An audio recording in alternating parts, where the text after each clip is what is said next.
तो hello dear friend, कैसे हैं आप सभी। आई होप आप सभी अच्छे होंगे। तो देखो डियर, आज हम इस वीडियो में बेसिक मैथमेटिक्स टूल्स के बारे में डिस्कशन करने वाले हैं। तो जैसा कि आप सभी जानते हैं कि मैक्सिमम स्टूडेंट के साथ एक प्रॉब्लम रहती है कि जब मैक्सिमम स्टूडेंट अपनी किसी मैथमेटिक्स इक्वेशन को या किसी भी सवाल को सॉल्व करते हैं तो वो क्या है, बड़े से बड़े स्टेप को तो ईजिली सॉल्व कर लेते हैं। जब वो बड़ा स्टेप एक छोटी बेसिक चीज बन जाता है, जैसे जोड़ना, घटाना, गुणा करना, भाग, एलसीएम एचसीएफ लेने की कंडीशन आती है, तब वो क्या है, स्टूडेंट कंफ्यूज हो जाते हैं। उन्हें समझ में नहीं आता कि कैसे सॉल्व करें, क्या करें। तो तभी से उन्हें क्या, मैथमेटिक्स बहुत डिफिकल्ट लगने लगती है। देखो, मैथमेटिक्स को क्या है, बेसिक से लेकर हाई लेवल तक समझने का एक ही तरीका है कि आप मैथमेटिक्स के जितने भी बेसिक टॉपिक है आप उन्हें अच्छे से समझ के क्या है, बेसिक लेवल से सवाल में अप्लाई कीजिए। ठीक है। तो जैसे देखो, हम आज इन टॉपिकों के बारे में डिस्कशन करने वाले हैं। तो पहला टॉपिक है हमारा जोड़ना, जिसको हम बोलते हैं क्या, एडिशन। तो जोड़ने को क्या बोलते हैं हम, एडिशन। तो देखो, एडिशन का हमें पहले क्या मतलब समझना पड़ेगा। एडिशन का मीनिंग क्या होता है, मतलब क्या होता है कि किसी चीज को इकट्ठा करना, किसी चीज को मिलाना, किसी चीज को सम्मिलित करना। तो देखो, मैथ्स में एडिशन एडिशन का मतलब होता है संख्याओं को इकट्ठा करना, या संख्याओं को जोड़ना, या संख्याओं को मिलाना, या संख्याओं को सम्मिलित करना। तो जैसे आपने एक इक्वेशन में देखा होगा, हमारे पास इक्वेशन आती है इस तरीके की कि 23157 में 197 प्लस 55 को क्या करो, जोड़ो, तो आपका आंसर आ जाएगा। तो अब हम क्या करते हैं, इन संख्याओं को क्या करते हैं, सम्मिलित करते हैं, इन संख्याओं को इकट्ठा करते हैं, मिला लेते हैं। तभी तो हमारा क्या है, एडिशन मिलता है। एडिशन मीन्स होता है ऐड करना। हम इन संख्याओं को क्या कर लेते हैं, ऐड कर लेते हैं, तभी हमारा क्या आंसर आता है। तो देखो, मैक्सिमम स्टूडेंटों को संख्याएं जोड़ने में क्या प्रॉब्लम आती है, उन्हें समझ में नहीं आता है कि कैसे जोड़ें। तो देखो, संख्याओं को कैसे जोड़ते हैं, पहले हमें क्या है, सबसे बड़ी संख्या को लिखना होता है। हमने सबसे बड़ी संख्या लिख ली 157, ये सबसे बड़ी संख्या है। फिर उससे छोटी संख्या क्या है, 3 डिजिट की 197। तो इस 3 डिजिट की संख्या को हम यहाँ से स्टार्ट करेंगे, ना कि यहाँ से। जहाँ से ये संख्या, पहले वाली संख्या खत्म हो रही है, यहाँ से हम क्या है, दूसरी छोटी संख्या को स्टार्ट करेंगे, 197। फिर अब आती है इससे छोटी संख्या 55। ठीक है। अब हम क्या है, इन संख्याओं को क्या है, सम कर देंगे, जोड़ देंगे, एडिशन कर देंगे। 7 और 7 14, 14 और 5 कितना हो गया आपका, 19। 19 का आ गया आपका 9। तो ये जो एक है, ये क्या है, कैरी यानी हासिल में चला जाता है। तो 1 और 9 10, 10 और 10 20 का 0, हासिल गया 2, 2 3 और 4, और 3 का 3 और 2 का 2। तो हमारा इस इक्वेशन का आंसर है आपका 23,409, क्या है, इस बेसिक इक्वेशन का आंसर है। तो देखो, इस तरीके से हम क्या कर रहे हैं, मैथमेटिक्स में संख्याओं को क्या है, इकट्ठा कर रहे हैं, जोड़ना है। इसे हम एडिशन कह रहे हैं। ठीक, यानी कि एक्स वाई जेड या एबीसी के रूप में आता है। जब हमारी इक्वेशन एबीसी के रूप में आती है, जैसे कोई इक्वेशन लिखी है आपकी, ए बराबर 2a प्लस 40a प्लस 20 या 200a प्लस 12ab। तो इस इक्वेशन को हम कैसे जोड़ेंगे। तो देखो, मैक्सिमम स्टूडेंटों को क्या है, ए वाली कंडीशन में, यानी कि ए मीन्स होता है, ए का मतलब है आपके यहाँ पे अचर पद, या ये सॉरी, ए का मतलब है आपका चर पद। चर मीन्स यानी कि जो बदलता रहता है। ठीक है। ए का मतलब है यहाँ पे आपका क्या, चर पद।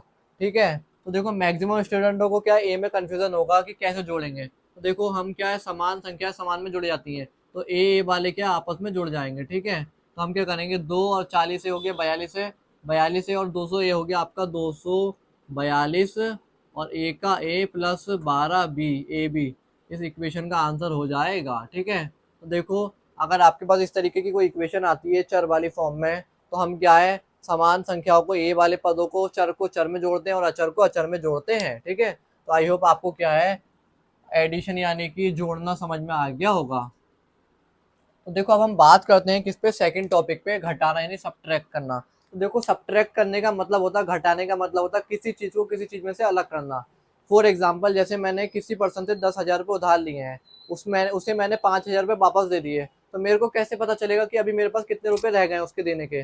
तो मैं क्या करूंगा, उसके 10,000 रुपये में से जो मैंने 5,000 दिए हैं उससे क्या है, घटा दूंगा, यानी कि अलग कर दूंगा। तो मुझे पता चल जाएगा ना कि अभी मुझे कितना अमाउंट देना है।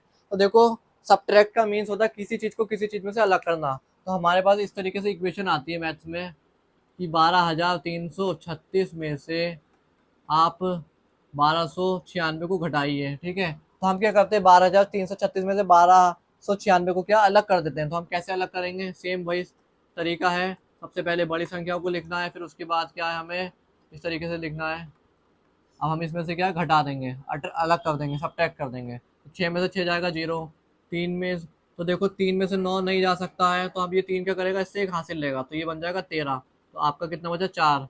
और ये 3 ने इसको एक हासिल लेते, 2 ही रह गया, तो 2 में से 2 गया, बचा आपका 0। और 12 में से 1 गया, बचा आपका 11। तो देखो इस इक्वेशन का आंसर है आपका 11,040 क्या है, इस इक्वेशन का आंसर है।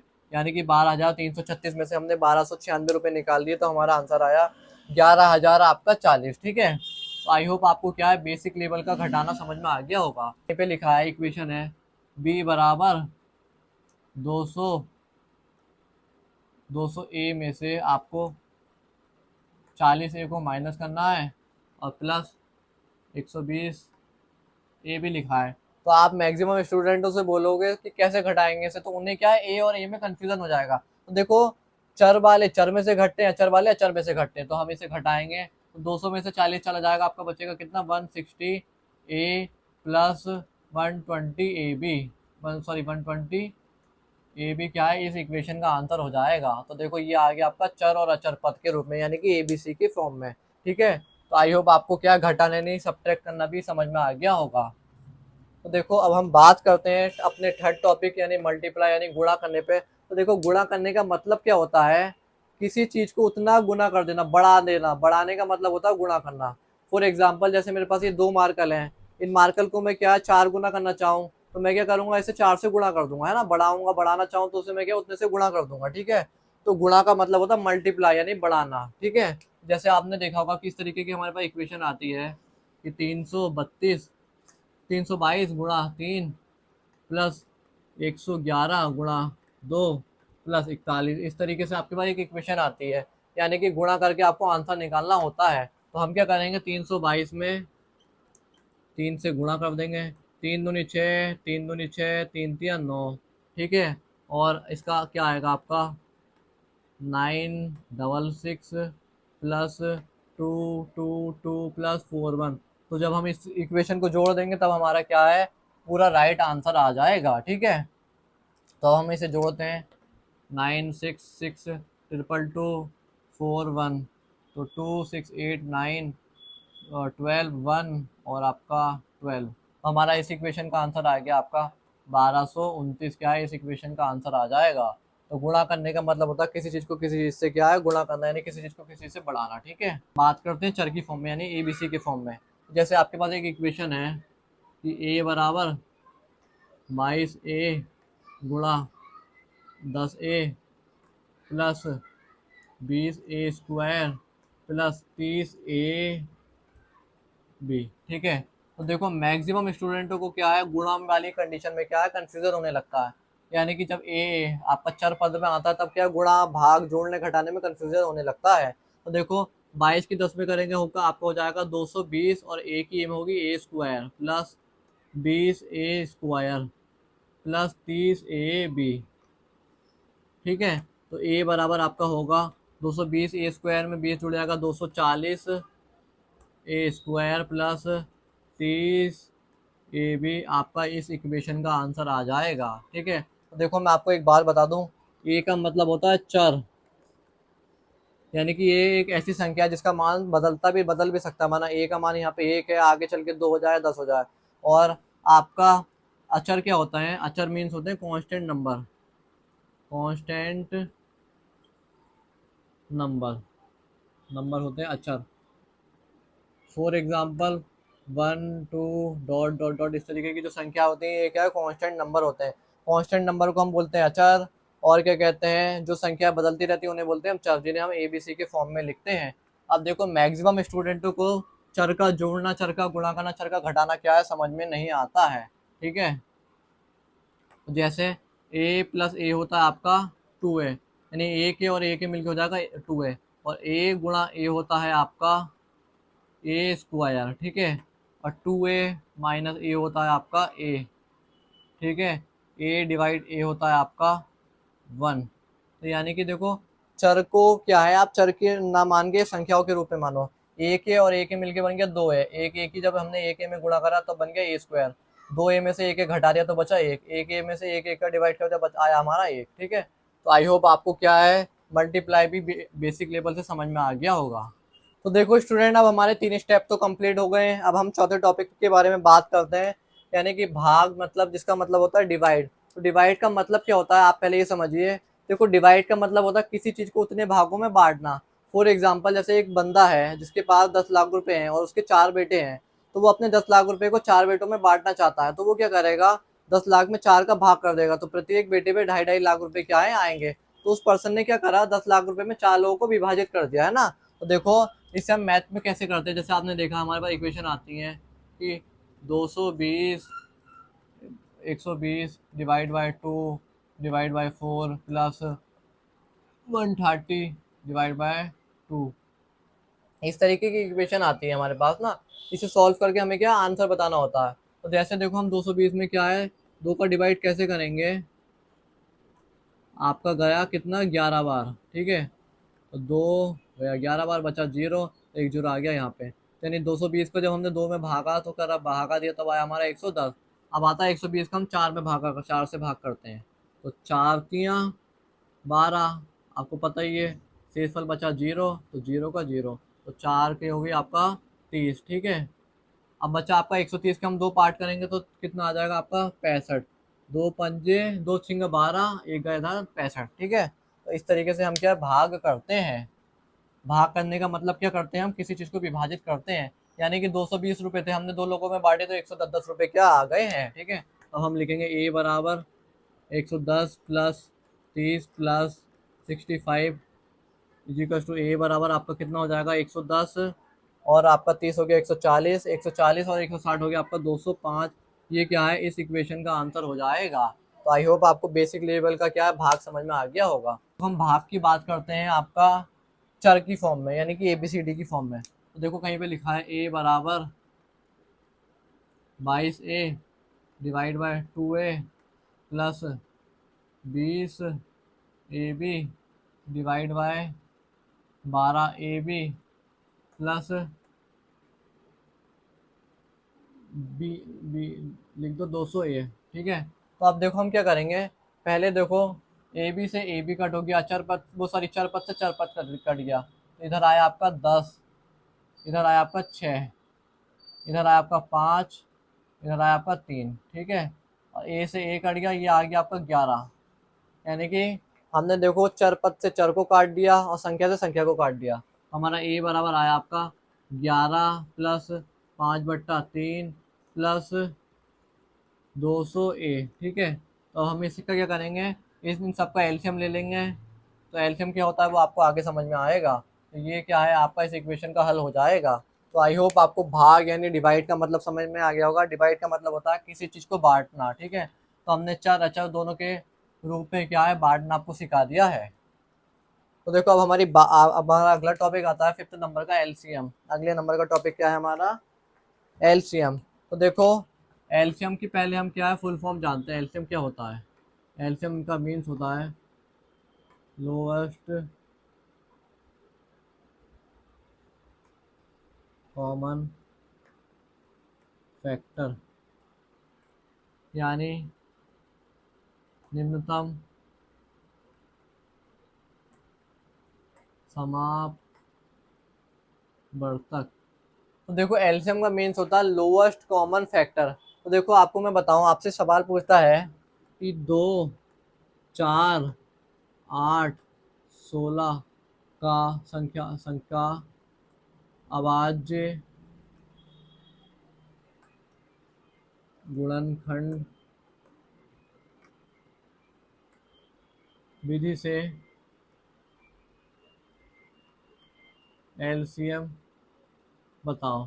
तो देखो आपको मैं अभी बताता हूँ एलसीएम का मतलब क्या होता है। एलसीएम का फुल फॉर्म होता है लोएस्ट कॉमन फैक्टर, जिसको हिंदी में बोलते हैं हम निम्नतम समापवर्तक। तो आपसे क्वेश्चन कैसे पूछता है एग्जाम में कि दो संख्याएं 2, 4, 8, 16 का अभाज्य गुणनखंड विधि से एलसीएम ज्ञात कीजिए। तो देखो इन संख्या का एलसीएम का क्या होगा, इन संख्याओं का एलसीएम का मीन्स क्या होगा, यानी कि एलसीएम का मतलब होता है लोएस्ट कॉमन फैक्टर, यानी कि वह निम्नतम संख्या जिससे सभी संख्याओं को विभाजित किया जा सके। यानी कि एक ऐसी संख्या, एलसीएम का मतलब होगा एक ऐसी संख्या होगी छोटी से छोटी जिससे इन सभी में भाग दिया जा सके। एलसीएम का मीन्स होता है लोएस्ट कॉमन फैक्टर, यानी कि एक ऐसी कॉमन संख्या होगी इन सब में, इन सब का हम एलसीएम निकालेंगे तो एक ऐसी कॉमन संख्या आएगी जिससे क्या इन सब में भाग चला जाएगा, ठीक है। तो देखो एलसीएम हम कैसे निकालते हैं, अब इसके लिए एक और नया टॉपिक आया है, एक नया नाम आया है आपका, क्या, अभाज्य गुणनखंड। तो देखो अभाज्य गुणनखंड का मतलब आपको पहले समझना पड़ेगा। तो देखो अभाज्य गुणनखंड का मतलब होता है किसी संख्याओं को छोटे छोटे टुकड़ों में, छोटे छोटे पार्ट के रूप में लिखना, ठीक है। अभाज्य गुणनखंड का मतलब होता है किसी चीज को छोटे छोटे पार्ट के रूप में लिखना, यानी कि इन संख्याओं को छोटे छोटे हम पहले पार्ट करो, पार्ट करने के बाद उनका एलसीएम ज्ञात करो, फाइंड करो। तो हम देखो इनके अभाज्य गुणनखंड कैसे करेंगे। तो देखो दो के जब हम अभाज्य गुणनखंड करते हैं तो दो एकम दो, दो के अभाज्य गुणनखंड होगा ये। चार को हम छोटे छोटे टुकड़ों के रूप में किस तरीके से बांटेंगे, चार का दो दूनी चार और दो एकम दो, इस तरीके से हम चार को छोटे छोटे टुकड़ों के रूप में बांट सकते हैं।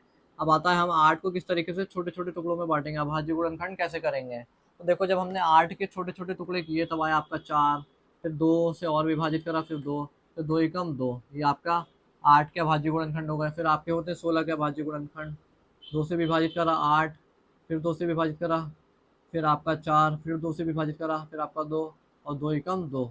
देखो मैं आपको एक चीज़ और बता दूं हाईलाइट करके, आपको किसी भी संख्या के अभाज्य गुणनखंड करने हो, यदि उस संख्या की अंतिम संख्या में 2, 4, 6, 8 या किसी भी प्रकार की सम संख्या हो, क्या हो, सम संख्या, कम, यदि आप किसी चीज संख्या के अभाज्य गुणनखंड कर रहे हैं तो उन संख्या, यदि वो संख्या है सम संख्या हो या उनकी अंतिम संख्या में सम संख्या हो, तो उसे सदैव हम दो से विभाजित करते हैं, ठीक है। तो आपको समझ में आ गया होगा।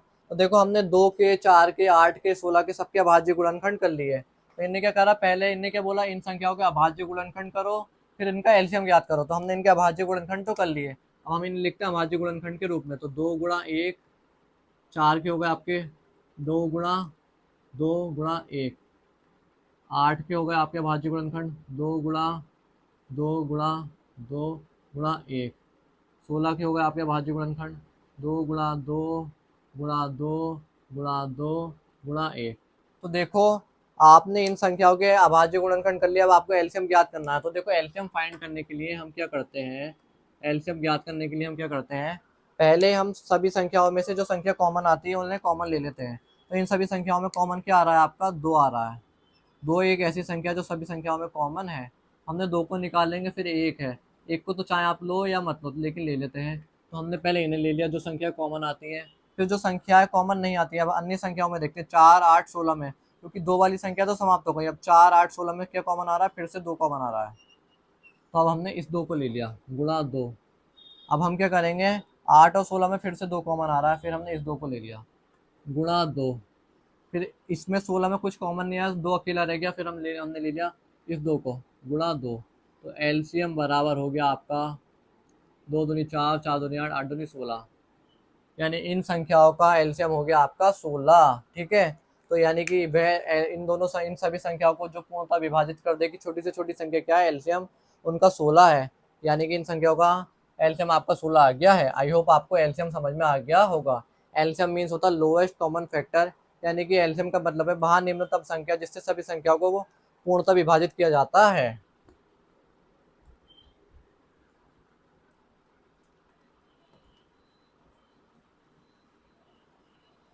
तो देखो अब हम बात करते हैं हमारे अगले टॉपिक के बारे में, HCF के बारे में।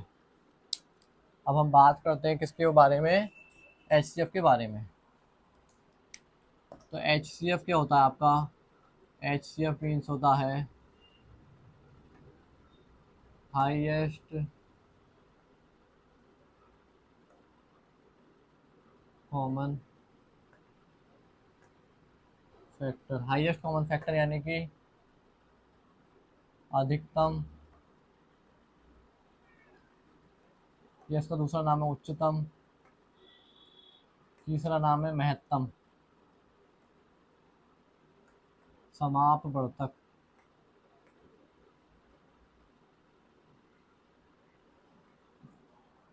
तो HCF का फुल फॉर्म होता है हाईएस्ट कॉमन फैक्टर, अधिकतम, उच्चतम, महत्तम, या फिर यह तीनों नाम क्या, हाईएस्ट के ही नाम है, समापवर्तक। तो देखो आपसे फिर से क्वेश्चन वैसे पूछ लेता है, कैसे पूछता है कि संख्याओं दो कॉमा चार कॉमा आठ कॉमा 16 कॉमा 32 का अभाज्य गुणनखंड विधि से HCF ज्ञात करो। अभाज्य गुणनखंड विधि से HCF ज्ञात करो। HCF क्या करो, फाइंड करो। तो देखो HCF का मतलब क्या होता है कि ऐसी संख्या बताओ जो ऐसी बड़ी से बड़ी संख्या बताओ जिससे इन सभी संख्याओं को विभाजित किया जा सके। तो HCF का मीन्स होता है कि वह अधिकतम संख्या जो दी गई सभी संख्याओं को पूर्णतः विभाजित कर देती है, HCF कहलाती है। यानी कि एक ऐसी संख्या होगी बड़ी से बड़ी जिससे क्या इन सभी संख्याओं में भाग चला जाएगा, वो क्या है, इन संख्याओं की HCF कहलाएगी। तो HCF ज्ञात करने के लिए क्या कह रहा है, पहले आप इनके अभाज्य गुणनखंड करो, यानी अभाज्य गुणनखंड करके अभाज्य गुणनखंड विधि से क्या इनका HCF ज्ञात करो। तो अब हम क्या है, अभाज्य गुणनखंड विधि से इनका क्या HCF करते हैं, यानी कि इनके गुणनखंड करते हैं। तो देखो मैं डायरेक्ट इनके अभाज्य गुणनखंड करता हूँ। तो 2 के अभाज्य गुणनखंड होंगे आपके 2 गुणा 1, 4 के अभाज्य गुणनखंड होंगे आपके 2 गुणा 2 गुणा 1, 8 के अभाज्य गुणनखंड होंगे इनके 2 गुणा 2 गुणा 2 गुणा 1, 16 के अभाज्य गुणनखंड होंगे इनके 2 गुणा 2 गुणा 2 गुणा 2 गुणा 1, 32 के अभाज्य गुणनखंड होंगे इनके आपके 2 गुणा 2 गुणा 2 गुणा 2 गुणा 2 गुणा 1। ठीक है, तो ये क्या है, हमने इनके अभाज्य गुणनखंड कर लिए, यानी कि इन्हें छोटे छोटे टुकड़ों के रूप में क्या है, बांट लिया है। अब बात आती है HCF ज्ञात करने के लिए। तो देखो HCF कैसे ज्ञात करते हैं कि इन सभी संख्याओं में जो संख्या कॉमन आती है वही क्या है, HCF होती है। तो देखो इन सभी संख्याओं में क्या कॉमन आ रहा है, एक तो 2 कॉमन आ रहा है, फिर आ रहा है आपका 1 कॉमन, फिर क्या आ रहा है आपका 1 कॉमन। तो आपका HCF बराबर क्या होगा, HCF बराबर होगा, जो संख्या आपकी कॉमन आएगी भाई आपका HCF होगा। तो 2 कॉमन आया और 1 कॉमन आया, तो इन सभी संख्याओं का HCF होगा आपका 2। तो ये क्या है, आंसर हो जाएगा। ठीक है, तो HCF क्या है, हाईएस्ट कॉमन फैक्टर इन सभी संख्याओं का क्या है, 2 है, जिससे क्या इन्हें विभाजित किया जा सकता है। अब आता है आपका एलसीएम ज्ञात करने की बारी। आपसे पूछे कि एलसीएम बता दो इनका, एलसीएम। तो एलसीएम में हमें, आपको पता ही है क्या करा, पहले जो संख्या कॉमन आई उन्हें निकाल लिया, फिर जो कॉमन अगली उसमें कॉमन आ रही है तो अगले उसमें 2 कॉमन आ गया, हमने इस 2 को निकाल लिया। फिर अगली सीरीज में ये 2 कॉमन आ गया, हमने इस 2 को निकाल लिया। फिर अगली सीरीज में ये 2 कॉमन आ गया, हमने इस 2 को निकाल लिया। फिर अगली सीरीज में ये 2 कॉमन आ गया, हमने इस 2 को भी कॉमन निकाल लिया। जब हम इनका सबका गुणा कर रहे हैं, एलसीएम बराबर कितना आ रहा है, 2 एकम 2, 2 दूनी 4, 4 दूनी 8, 8 दूनी 16, 16 दूनी 32। इन सभी का एलसीएम आ रहा है 32। आपका आंसर, राइट आंसर आपका 32 है। ठीक है, तो आई होप आपको एचसीएफ और एलसीएम में क्या है, डाउट क्लियर हो गया होगा। अभाज्य गुणनखंड किसे कहते हैं, अभाज्य गुणनखंड के बारे में पता चल गया होगा, और आपका एचसीएफ भी क्लियर हो गया होगा। ठीक है, तो देखो अब हम बात करते हैं सबसे इम्पोर्टेंट टॉपिक, जो कि हमारे क्वेश्चंस में आता ही रहता है, भिन्न। भिन्न क्या होता है, तो देखो भिन्न को मैं आपको इंग्लिश में बोलते हैं हम फ्रैक्शन। फ्रैक्शन, इसको हम p/q से दर्शाते हैं। तो देखो भिन्न किसे कहेंगे, आपको भिन्न को समझने से पहले एक एग्जांपल समझना है बेसिक सा आपको, कि जैसे हमारे पास एक पॉइंट का हमने केक खरीदा, हम 4 फ्रेंड हैं, हम 4 फ्रेंड ने क्या करा, मिलके एक पॉइंट का केक खरीदा, पैसे मिला के। ठीक है, पैसे मिला के हमने चंदा करके एक पॉइंट का केक खरीदा, और उसे एक पॉइंट के केक के हमने 4 बराबर हिस्से कर लिए, स्लाइस कर लिए। ठीक है, तो मेरे एक फ्रेंड ने कहा कि भाई मुझे मेरा केक का स्लाइस दे दो, मुझे अपना स्लाइस क्या खाना है। तो उसने क्या करा, अपने केक का स्लाइस क्या करा, खाने के लिए निकाल लिया, एक स्लाइस केक का ना निकाला हमने। तो जो स्लाइस उसने केक का खाने के लिए निकाला, उस स्लाइस को हम मैथ की लैंग्वेज में कैसे लिखेंगे। तो देखो हमारे पास केक के कुल कितने स्लाइस थे, टोटल 4 स्लाइस थे, इसमें से एक स्लाइस उसने खाने के लिए निकाल लिया, यानी कि 1/4 केक का हिस्सा हमारे फ्रेंड ने खाने के लिए ले लिया है, यानी 4 हिस्सों में केक का एक हिस्सा उसने खाने के लिए ले लिया है। ठीक है, तो इसे हम इस तरीके से लिखेंगे। तो मेरे बाकी फ्रेंड ने कहा कि हमारे पास बाकी बचे हुए केक के हिस्से को हम मैथ की लैंग्वेज में कैसे लिखेंगे। तो हमारे पास केक के कुल हिस्से कितने थे, 4, जिसमें से 3 हिस्से अभी भी हमारे पास बचे हुए हैं, यानी केक का हमारे पास 3/4 हिस्सा अभी भी बचा हुआ है। तो देखो ऊपर वाली संख्या को हम p से दर्शाते हैं और नीचे वाली संख्या को हम q से दर्शाते हैं। ऊपर वाली संख्या को हम बोलते हैं क्या, अंश, और नीचे वाली संख्या को हम बोलते हैं हर। तो आई होप आपको अंश, हर, p/q किसे कहते हैं ये सब कुछ समझ में आ गया होगा। ऊपर वाली संख्या को हम बोलते हैं अंश और नीचे वाली संख्या को बोलते हैं हर। ऊपर वाली संख्या को p से दर्शाते हैं, नीचे वाली संख्या को हम q से दर्शाते हैं। अब आती है फ्रैक्शन की बारी। फ्रैक्शन किसे कहेंगे, कि भिन्न एक ऐसी संख्या है जो किसी संपूर्ण चीज का कोई भाग प्रदर्शित करती है। यानी कि भिन्न क्या है, एक ऐसी संख्या है, संपूर्ण चीज क्या थी, केक थी, केक का हमारे दोस्त ने क्या करा, एक स्लाइस निकाल लिया, वो भाग प्रदर्शित करती है, वह संख्या भिन्न कहलाती है। देखो डियर फ्रेंड, अब हमारा अगला टॉपिक आता है भिन्न का जोड़ना, घटाना, गुणा, भाग। भिन्न को हम किससे दर्शाते हैं, p/q से। तो अब आता है भिन्न का क्या, जोड़ना, कि भिन्न को कैसे जोड़ेंगे। तो जैसे कि आप जानते हैं कि हमारे पास इक्वेशन आती है कहीं पे 2/3 प्लस 4/3 प्लस 5/3 को जोड़ो, इसका आंसर आ जाएगा। तो देखो अब हम इन्हें कैसे जोड़ेंगे, अब हम इन्हें जोड़ेंगे, हम क्या देखेंगे, इनमें अंश, ऊपर वाली संख्या को बोलते हैं हम अंश, नीचे वाली संख्या को बोलते हैं हर। तो देखो भिन्न को सॉल्व करते हैं, या अगर यदि भिन्न को जोड़ते हैं घटाते हैं, तब हम क्या करते हैं, उनके हर वाले जो पार्ट होता है इसका एलसीएम लेते हैं। तो इनका एलसीएम क्या है, 3 है सबका, इनका एलसीएम क्या है, 3 है, यानी कि इनके इनका लोएस्ट कॉमन फैक्टर 3 है। तो अब हमें इन्हें क्या है, इन्हें हम जोड़ेंगे 2, 4 और 5। तो इसको जब हम जोड़ेंगे 2 4 6, 6 4 11, तो हमारा इसका आंसर आ जाएगा इस वाले भिन्न को सॉल्व करेंगे तो हमारा आंसर आ जाएगा 11/3। तो देखो भिन्न को सॉल्व करने के लिए हमेशा हम क्या करते हैं, उसके हर का एलसीएम लेते हैं। एलसीएम लेने के बाद हम क्या ऊपर की संख्या को जोड़ देते हैं और नीचे की संख्या को ऐसे लिख देते हैं। ठीक है, तो ये रहा आपका सबसे बेसिक एग्जाम्पल भिन्न के जोड़ने का। अब आता है थोड़ा उससे हाई लेवल का एग्जाम्पल, कि ए बराबर लिखा है कहीं पे 4/3 प्लस 5/4 प्लस 3/2। तो इनको आपको जोड़ना है। तो देखो इसमें अंश क्या है, ऊपर वाली संख्या, और हर क्या है, नीचे वाली संख्या। तो अब हम भिन्न को जोड़ने के लिए क्या करेंगे, हर का एलसीएम लेते हैं, हर मीन्स नीचे वाली संख्याओं का एलसीएम लेंगे। तो 3 4 और 2 का एलसीएम क्या होगा, यानी कि हम कैसे निकालेंगे, तो 3 का एलसीएम कैसे निकालेंगे हम, 3 गुणा 1, 4 का हो गया आपका 2 गुणा 2, और 2 का हो गया 2 गुणा 1। तो इनमें से देखो कुछ भी कॉमन नहीं आ रहा, तो एलसीएम बराबर आपका हो जाएगा 3 गुणा ये 2, ये कॉमन आया बस, 2 गुणा 2। तो 3 दूनी 6, 6 दूनी 12, यानी कि इन तीनों का, 3 का 4 का और 2 का एलसीएम आपका होगा 12। छोटा एलसीएम, सबसे छोटा से छोटा एलसीएम क्या होगा आपका 12। ठीक है, तो आपका एलसीएम हो गया आपका 12। तो देखो 3 को मैंने 12 बनाने के लिए कितने गुना करा, 4 गुना करा, 4 गुणा 4। ठीक है, इस 3 को मैंने 12 बनाने के लिए 4 गुना करा, इस 4 को मैंने 12 बनाने के लिए 3 गुना करा इनका एलसीएम बनाने के लिए, और इस 2 को मुझे 12 बनाने के लिए मैंने इसको करा 6 गुना। अब मैं इसे सॉल्व करूंगा तो ये बराबर आ जाएगा आपका 4 चौक 16 प्लस 3 पंजे 15 प्लस 6 3 18 बट्टे में 12। यही क्या इसका आंसर हो जाएगा। तो 15 15 15 30 31 31 8 हो गया आपका 39, 49/2, 49/12 क्या है, इस इक्वेशन का आंसर है। तो आई होप आपको बेसिक और क्या है, थोड़ा सा हाई लेवल का क्या है, भिन्न का जोड़ना समझ में आ गया होगा, कि भिन्न को हम किस तरीके से जोड़ते हैं। तो देखो अब आता है हमारे पास अगला टॉपिक, क्या, भिन्न का घटाना। अब हमारा अगला टॉपिक क्या आता है, भिन्न का सब्ट्रैक्ट करना, यानी कि कहीं कोई सिचुएशन दी है इस तरीके की संख्या 5/3 माइनस 4/3 लिखा है कहीं पे, तो कैसे घटाएंगे, आपको पता ही है हम क्या करेंगे, अंश और हर, आपको बार बार याद दिला दो, आपको ध्यान है, हर वाली संख्या का क्या है, एलसीएम लेंगे। तो देखो इनका एलसीएम क्या है, 3 है, इनका एलसीएम सेम है, तो ये क्या डायरेक्ट घट जाएंगे। 5 में से 4 जाएगा, आपका क्या आ जाएगा बट्टे में 3, क्योंकि इनका एलसीएम क्या था, सेम था। तो आपका आ गया 1/3, इस इक्वेशन का आंसर आ जाएगा। तो ये रहा बेसिक लेवल का घटाना। अब आता है थोड़ा से हाई लेवल का घटाना, कि थोड़ा सा हाई लेवल का हम कैसे घटाएंगे। अब हम इसे कैसे घटाएंगे, कहीं पे लिखा है जैसे 5/4 माइनस 3/2 माइनस 6/4। ठीक है, तो इसे हम कैसे घटाएंगे, तो देखो हम इसे कैसे घटाएंगे, इसके हर का हम क्या करेंगे, भिन्न लेंगे, वो सॉरी हर का क्या है, एलसीएम लेंगे। अंश ऊपर वाली संख्या और हर का क्या करेंगे, हम एलसीएम लेंगे। तो 4 2 4 का एलसीएम कितना हो गया, 4 ही हो गया, यानी कि 4 और 2 का एलसीएम कितना हो गया, 4।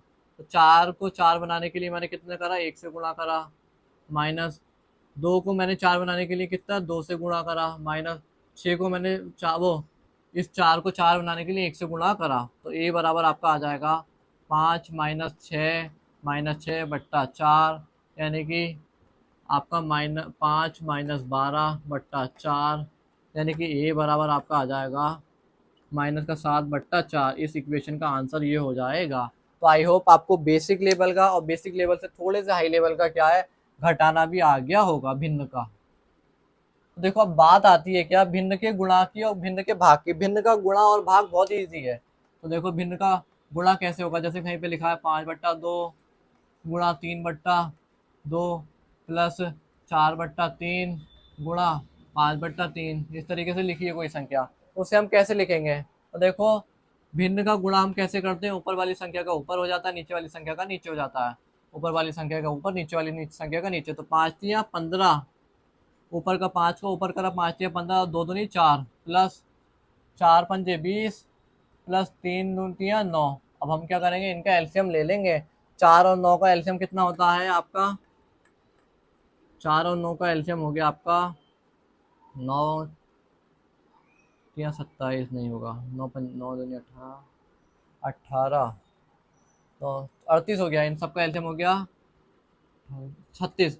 इन सब का एलसीएम 9 और 4 का एलसीएम हो गया 36। तो 4 को मेरे को 36 बनाने के लिए मैंने कितना करा, इसको 9 गुना करा, और इस 9 को 36 बनाने के लिए मैंने कितने गुना करा, इसको 4 गुना करा। ठीक है, तो इनका एल आ गया आपका 15 निम्मा कितना हो गया आपका 135 प्लस 20 × 80 बट्टे में 36, यानी ए बराबर हो गया आपका 5 3 8 और 3 हो गया आपका 11 का, ये कहाँ से लगा 215/36 क्या है, इस इक्वेशन का आंसर हो जाएगा।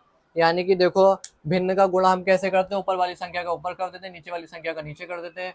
इस तरीके से क्या है, हम भिन्न का गुणा करते हैं। तो आई होप आपको भिन्न का गुणा करना समझ में आ गया होगा। भिन्न का गुणा करना बहुत ही ईजी है।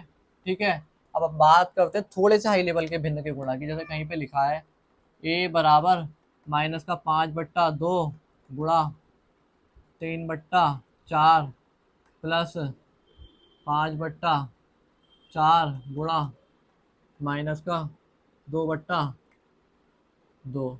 इस तरीके की संख्या ले लो चलो आप। तो देखो इनका हम, आपको पता है ये गुणा कैसे करेंगे, ऊपर का ऊपर नीचे का नीचे, ऊपर का ऊपर नीचे का नीचे। तो ए बराबर हो गया आपका 5×3 = 15, माइनस और प्लस माइनस, और 4×2 = 8 प्लस 5×2 = 10, वो भी माइनस का 10 आ गया। ठीक है, जब 5 की -200 होगी तो माइनस का 10 बट्टे में 8। तो हमारा ए बराबर आ जाएगा आपका -15 -10 बट्टे में 8, तो हमारा आ जाएगा -25 बट्टे में 8। ये क्या है, इस सिचुएशन का आंसर हो जाएगा। तो आई होप आपको भिन्न का गुणा करना भी समझ में आ गया होगा कि भिन्न का गुणा कैसे करते हैं।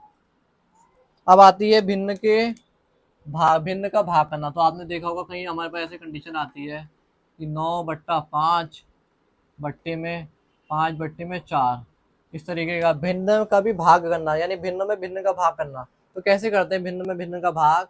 तो देखो ये जो संख्या है, ये पहली वाली संख्या तो 9/5 तो ऐसे ही रहेगी। तो ये जो 4 है ये क्या आपका इसके साथ चला जाएगा, और ये 5 इसके साथ चला जाएगा। तो ये 4 चला जाएगा आपका, ये आ जाएगा 4 पलट जाएगा, और 5 इसके साथ आ जाएगा। तो इसका सॉल्यूशन, इसका आंसर होगा आपका 25 बट्टे में 9×2 = 18, 36। इसका आंसर होगा आपका 36/25। तो देखो ये हो गया बेसिक लेवल का। बात है थोड़ा सा हाई लेवल का, भिन्न का भाग। कहीं पे लिखा है -15 बट्टे में -6 डिवाइड बाय 3 बट्टे में 2। तो इसे कैसे सॉल्व करेंगे? ठीक है, ये भी माइनस का लिखा है। तो देखो इसे आपको पता ही है कैसे सॉल्व करेंगे। -15 बट्टे में -6 ऐसे ही रहेगा, गुणा ये वाली संख्या ऊपर चली जाएगी सबसे 2, और ये 3 जो है इसके साथ आ जाएगा। ये 3 किसके साथ आ जाएगा, इसके। तो माइनस से माइनस कट गया और ये माइनस ऊपर आ गया। तो आपका आंसर आ गया 15×2 = 30 बट्टे में 6×3 = 18, यानी कि आपका आ गया 15 बट्टे में 9। इस इक्वेशन का आंसर आ गया है। तो आई होप आपको वीडियो थोड़ा भी हेल्पफुल लगा हो, तो आप वीडियो को लाइक, सब्सक्राइब, कमेंट कीजिएगा और अपने फ्रेंड के साथ शेयर कीजिएगा। ओके।